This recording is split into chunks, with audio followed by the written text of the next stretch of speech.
मैं क्लास 10 का मैथ पढ़ा रहा था, प्रश्नावली 7.2, ठीक है। और प्रश्नावली 7.2 का टोटल मैंने 4 प्रश्न कंप्लीट करा दिया है। चलिए देखते हैं क्वेश्चन नंबर 5। कह रहा है कि वह अनुपात ज्ञात कीजिए, ठीक है, जिसमें बिंदुओं A 1-5 और B -4 5 को मिलाने वाला रेखाखंड X अक्ष से विभाजित हो जाता है। इस विभाजन बिंदु के निर्देशांक भी ज्ञात कीजिए। चलिए समझिए।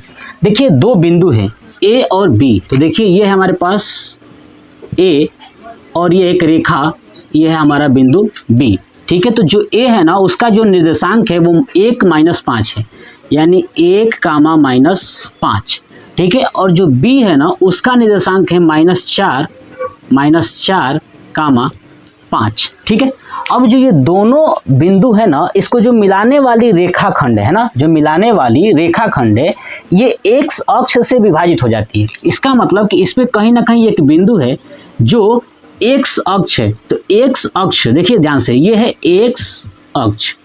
देखिए जो भी X अक्ष होता है ना, उस पर जो स्थित बिंदु का निर्देशांक होता है, उसका मान होता है x, 0। याद रखिएगा कि x अक्ष पर स्थित निर्देशांक होता है या x अक्ष का निर्देशांक होता है ना, वो x, 0 होता है। और जो y का निर्देशांक होता है ना, वो याद रखिएगा 0, y होता है। ये पॉइंट्स आपको याद रखना है कि जो x अक्ष का निर्देशांक होता है वो x, 0 और y अक्ष का जो निर्देशांक होता है वो 0, y होता है, ठीक है।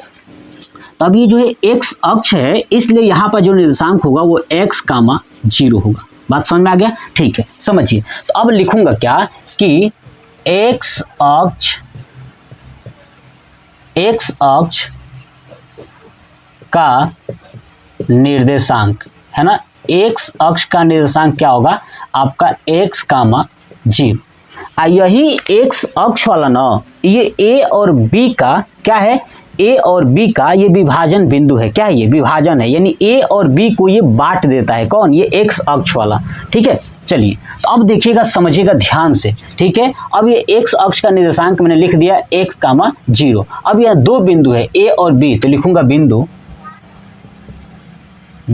A 1, -5 तथा B -4, 5 है, ठीक है। तो अब लिखूंगा इस बिंदुओं को है ना, इस बिंदुओं को, ठीक है, X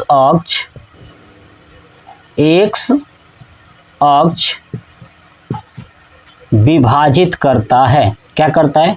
विभाजित करता है। तो देखिए जो X अक्ष विभाजित करता है, इसका मतलब कि ये वाला जो अब यहाँ से लेके यहाँ तक की दूरी है ना, ये M1 होगा और ये वाला क्या होगा आपका M2 होगा। तो देखिएगा हमसे पूछा था कि पहले M1 और M2 बता दीजिए। देखिए ना, कह रहा है कि वह अनुपात ज्ञात कीजिए, यानी M1 और M2 भी बताना है। उसके बाद इस विभाजन बिंदु के निर्देशांक, यानी ये X का मान भी बता देना है, और Y के जगह पे क्या है 0 तो है, ये है, X का मान भी बता देना है। तो चलिए देखिए कैसे करेंगे।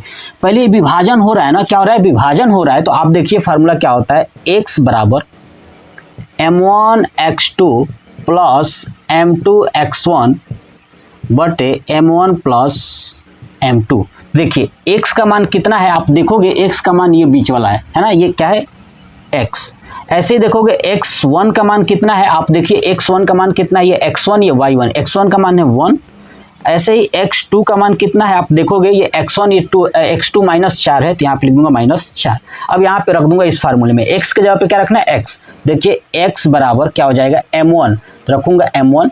x2 कितना है -4, तो रखूंगा -4 प्लस M2 आपका x1 कितना है आपका 1 है, तो लिख दूंगा 1 बटे M1 प्लस M2, ठीक है। ये अब देखिए M1 प्लस M2 से क्रॉस मल्टीप्लिकेशन करेंगे तो क्या हो जाएगा, AX कोष्टक में M1 प्लस M2 कोष्टक क्लोज हो जाएगा। क्या बचेगा, -4 को M1 में गुणा करेंगे तो हो जाएगा -4 M1 और प्लस m2।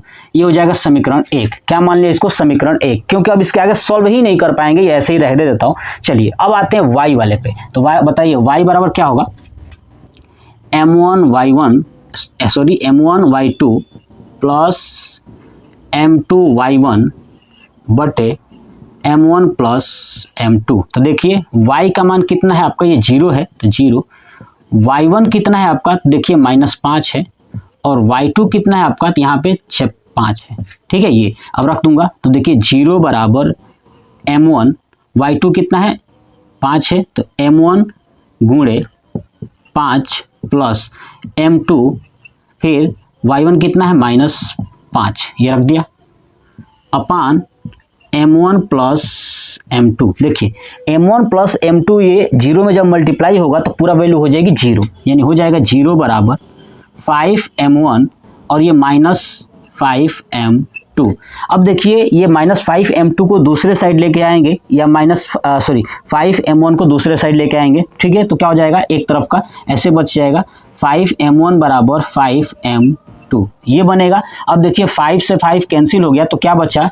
m1 बराबर m2। अब m1 बराबर जो m2 है ना, इसको आप लिख सकते हो m1 अपान m2। जब m1 अपान m2 लिखोगे तो ये अनुपात जो आएगा वो 1/1 आएगा। इसका मतलब कह सकता हूं कि जो अनुपात है ना वो क्या होगा? 1:1 के अनुपात में है। क्या है? 1:1 के अनुपात में है। तो अतः लिखूंगा, अतः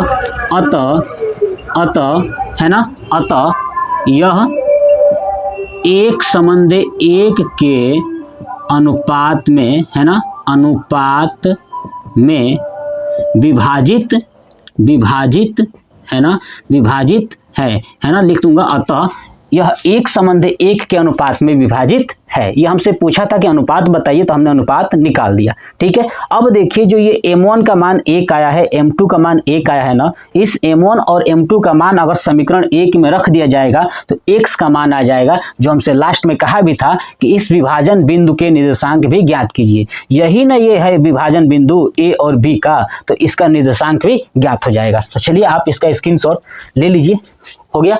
चलिए देखिए अब इसे हट रफ करता हूं। देखिए अब लिखूंगा क्या कि समीकरण 1 से, क्या लिखूंगा? समीकरण 1 से। तो देखिए लिखता हूं समीकरण 1 से। अब समीकरण 1 आपका ये है ना, तो इसको लिख देता हूं x m1 प्लस m2 बराबर -4m1 प्लस m2। चलिए m1 का मान कितना है? 1 और m2 का मान है 1, यह रख दूंगा यहाँ पे। x1 + 1 बराबर -4 1 + 1।